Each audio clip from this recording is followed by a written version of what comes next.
Bismillahirrahmanirrahim. Assalamualaikum warahmatullahi wabarakatuh. Semangat pagi. Bagaimana kabarnya teman-teman pembelajar hukum? Kita belajar bareng yuk. Alhamdulillah, puji syukur pada Allah SWT. Pada pagi yang sejuk ini kita dipertemukan lagi untuk tema sebab-sebab tindak pidana kekerasan pada perempuan. Ya, harapannya dengan tema ini sebab-sebab ini bisa dihindari oleh para kaum laki-laki ya. Karena apa? Karena merugikan perempuan, dan itu kalau menurut agama berdosa ya.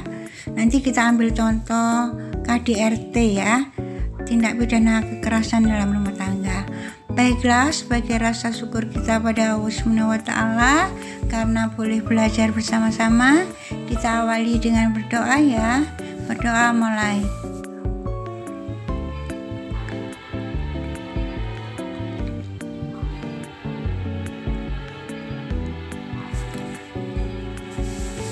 Berdoa selesai. Amin amin ya rabbal alamin. Semoga Allah kabulkan, ada manfaat dari pembelajaran ini. Jadi teman-teman,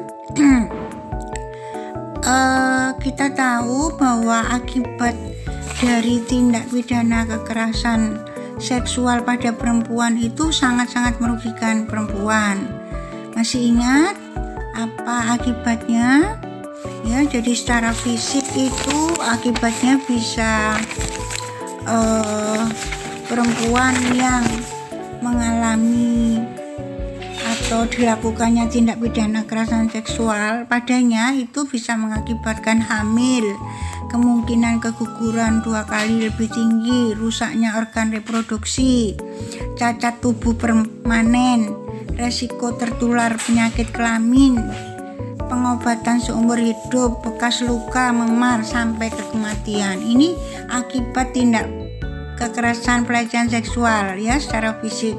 Secara kejiwaan ya, perempuan yang terkena pelecehan seksual itu bisa kehilangan kemampuan untuk berkomunikasi, kemudian merasa tertekan, mudah curiga, tidak percaya pada orang lain, gangguan jiwa berat ya, kemudian gangguan jiwa berat itu sampai mengakibatkan dia ingin bunuh diri ya. Secara ekonomi, perempuan-perempuan korban tindak pidana pelecehan seksual itu misalnya bisa kehilangan tempat tinggal karena dia diolok-olok sama tetangganya, kemudian kehilangan waktu produktif karena dia tidak mampu bekerja akibat kekerasan pada pelecehan seksual, kemudian dia harus menanggung nafkah keluarga karena dia ditelantarkan oleh orang yang melakukan pelecehan seksual ya.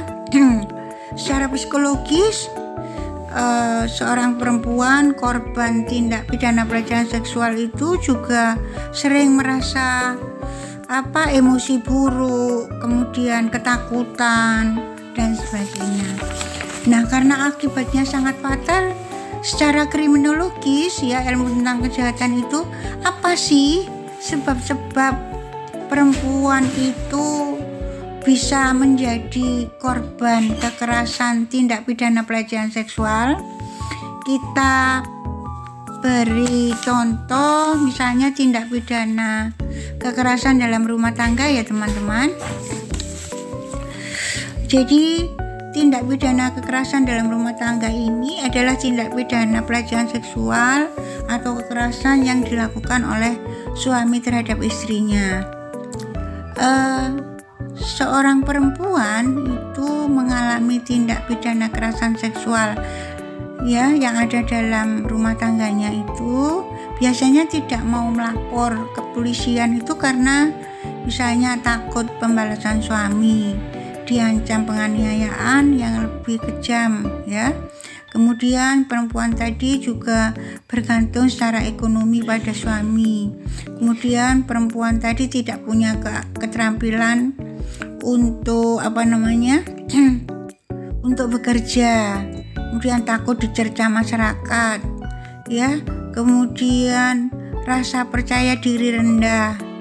Kemudian memikirkan kepentingan anak, jadi mempertahankan rumah tangganya meskipun ada kekerasan dalamnya itu karena kepentingan anak. Nah, ini adalah sebab-sebab kenapa perempuan itu bisa menjadi korban pelecehan seksual dalam rumah tangga. Nah, bagaimana solusinya? Ya, jadi perempuan itu memang harus berjiwa tangguh dan berfisik yang kuat ya. Kalau berjiwa tangguh itu harus kuat mental, tabah, sabar dan lain-lain, kerja keras. Secara fisik dia juga harus sehat ya. Dan yang paling penting itu dia harus punya keterampilan dan pengetahuan, wawasan yang luas, harus cerdas, harus terampil, harus pinter. Makanya perempuan ini harus dilindungi ya. Karena apa? Dalam lingkup terkecil saja dalam rumah tangganya, dia itu sudah ada kalau misalnya tidak mendapatkan suami yang benar itu sudah ada ancaman kekerasan dari orang yang paling dekat. Ya, makanya perempuan harus suka belajar ya, pengetahuan, keterampilan, mau bekerja, tidak harus di kantor, sesuai kemampuan apa yang dipunyainya. Jadi secara ekonomi dia itu bisa mandiri. Ya, secara ekonomi bisa mandiri sehingga dia tidak bisa menjadi korban pelecehan seksual suaminya karena dia mempunyai nilai, mempunyai harga. Ya, punya harga, bisa terampil mengurus rumah tangga, bisa terampil membantu mengasuh anak, mendidik anak, bisa terampil secara ekonomi, membantu ekonomi keluarga dengan berusaha, apakah berjualan online, apa bekerja di kantor, apa secara ya itulah ya perempuan luar biasa ya. Jadi dengan video ini harapannya sebab-sebab dari pelecehan seksual, tindak pidana kekerasan pada perempuan itu harus diputus ya oleh perempuan tadi sendiri dengan memberi pengetahuan, keterampilan ya, wawasan yang luas ya untuk belajar itu. Dan dari kesadaran suami ya, ingat bahwa istri itu adalah amanah titipan Allah dan jodoh ya, jadi harus dihormati, disayangi, dibimbing, terutama agamanya ya, anak-anaknya sebagai pemimpin keluarga, karena semua nanti ada pertanggungjawaban kalau menurut Islam ya, ketika kita sudah meninggal misalnya ya. Nah, secara hukum pun kalau misalnya laki-laki suami dalam keluarga senang-senang sampai istri kemudian tidak kuat akhirnya melapor ke polisi, ada hukuman ya, ada sanksi bagi pelaku tindak pidana kekerasan. Bagaimana teman-teman? Ya, ini masuk wilayah hukum pidana juga kriminologi ya. Harapannya tindak pidana kekerasan seksual ini tidak dilakukan oleh siapapun karena akibatnya sangat-sangat merugikan perempuan. Dan kita semua tahu bahwa perempuan itu ya, di sekitar kita ada istri, saudara, anak, ibu terutama yang harus dimuliakan. Ya, saya kira itu dulu, semoga ada manfaat untuk menghindari perbuatan yang buruk ya. Kurang lebihnya mohon maaf jika ada salah kata. Jangan lupa like, subscribe dan komen. Terima kasih.